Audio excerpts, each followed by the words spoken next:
Halol Kanjari road પર ટ્રાન્સફોર્મરના fuse ચોરી કરતી મહિલા ઝડપાઈ. હાલોલ કંજરી રોડ વિસ્તારમાં આવેલી વિવિધ સોસાયટીઓમાં અચાનક વીજ પુરવઠો બંધ થઈ જતા સ્થાનિક લોકોએ એમજીવીસીએલના ફરિયાદ નંબર પર જાણ કરી હતી. ફરિયાદના આધારે એમજીવીસીએલના લાઇનમેન દ્વારા તપાસ હાથ ધરવામાં આવી હતી. વીજ ટ્રાન્સફોર્મર ડીપીમાં લગાવવામાં આવેલા ફ્યુઝ ગાયબ હતા.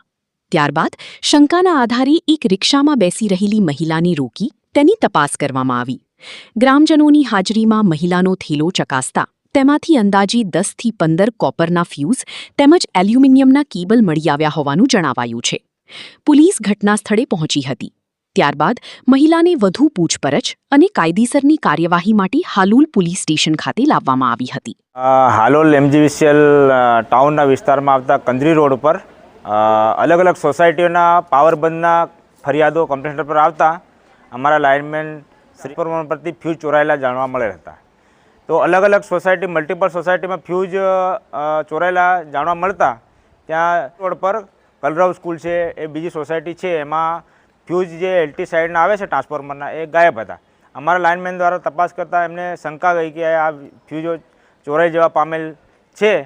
લગભગ અંદાજિત 12થી 15 ફ્યુઝો ચોરાયેલા હતા. એના પછી આ લોકોએ પેટ્રોલિંગ કરતાં એમને શંકા જતાં એક થેલામાં ભરી લઈ જતા એવી શંકા જતાં રિક્ષા ઊભી રાખીને ગ્રામજનોની હાજરીમાં ચેક કરતા એમાં થેલામાંથી 12થી 13 ફ્યુઝ મોટા કોપરના મળી આવવા પામેલ હતા.